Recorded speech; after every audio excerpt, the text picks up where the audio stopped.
The Narwhal is a far-left website based in British Columbia. Not only do they receive huge checks from Justin Trudeau, courtesy of Canadian taxpayers, but they also receive a significant part of their funding, perhaps a majority, it's not clear, from foreign anti-oil interests like the Tides Foundation and California and Europe-based anti-oil activists. Seriously, like more than $500,000 from a Seattle foundation alone. So they're not really journalists, are they? It's more like that news magazine called Costco Connection. It looks like a magazine, but it's really just a marketing department for Costco. That's what the Narwhal is. So naturally, they're going to roll out the red carpet for Canada's most extreme cabinet minister. And of course, I'm talking about Steven Guilbeault, seen here being arrested for committing a criminal offense in the name of Greenpeace. Do you know of any other extremist convicted of a crime who was then appointed to the cabinet for that same issue about which he committed crimes? I don't, not in Canada at least. Anyways, there's no surprise that they welcome Guilbeault. He funds them hugely. Then again, 99% of Canadian media are funded by the federal Liberals. But what's more relevant here is that Guilbeault obviously felt comfortable, felt like he was amongst friends. And he knows that the Narwhal is really a small, radical publication, so he was talking to fellow travelers, so maybe he was more candid with them as opposed to talking to real journalists elsewhere. So here's what Guilbeault said. It's titled, "We Need to Learn to Do Things Faster. Canada's new Environment Minister Talks Climate and Compromise." So that's the headline, and this paragraph caught my eye. In his new role, Guilbeault will have his work cut out for him. Prime Minister Justin Trudeau has assigned the minister 40 distinct tasks in a mandate letter that is perhaps the longest one sent to any minister in the federal cabinet. It all means that Guilbeault will need to work with other federal cabinet ministers and stakeholders to assist energy workers in transitioning away from fossil fuel jobs. 40 tasks? A to-do list of 40 things. I looked it up. This is the mandate letter, and indeed it is true.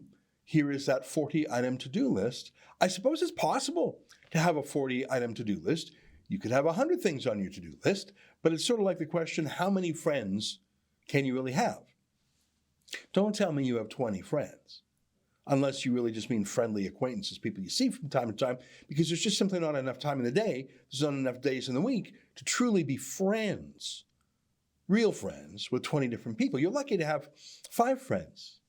If you have a 6-item to-do list, I believe you're going to get it done. 40 items tells me you really aren't serious, or you aren't focused, or you're just trying to come up with a long list of things to virtue signal about to appease your base. I mean, who knows?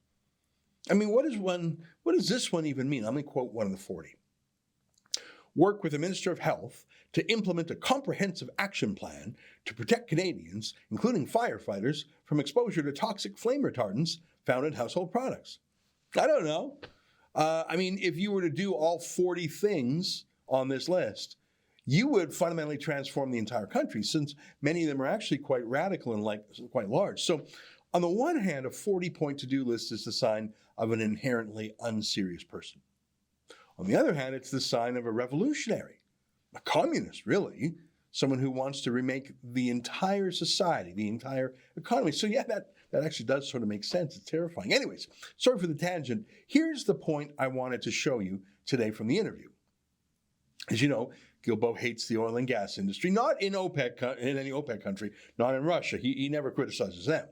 He just hates Canada's oil and gas industry, or more specifically, Western Canada's oil and gas industry. He's delighted to have Canada import oil from foreign countries. He doesn't even charge those imports a carbon tax. He prefers them.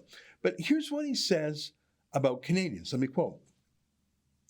"We have to decarbonize our society, and that includes transportation. And we've made a number of commitments on that, some previous to the last election campaign, but certainly since then as well. We want to decarbonize the steel sector, the cement sector, the auto sector, the aluminum sector, and the oil and gas sector. So I will be working with them as I would be working with others." Okay, we've heard that before. By the way, it's impossible to decarbonize the steel sector, for example. You cannot make steel without burning coal. You just can't get the fire hot enough otherwise to melt the iron ore. I mean, you can't use solar panels or windmills to do that. Sorry, I mean, solar panel factories, windmill factories, where they make them, they are not powered by solar panels or windmills, in case you were wondering. But here's the news, if there was some in this Narwhal article. We don't have 5 years to consult every time we want to introduce a new measure. I told you earlier, my timeline is 2 years.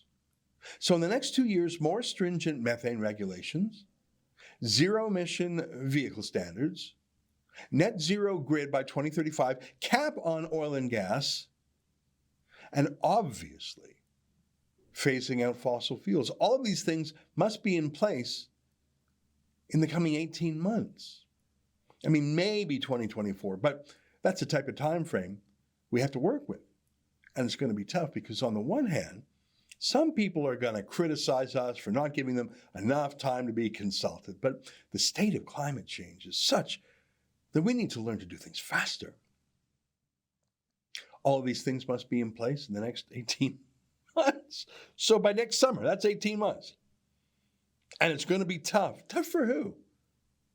And not everyone will be consulted. I mean, what's the point? They haven't consulted anyone on the pandemic for 2 years. Yeah, that's a tyrant.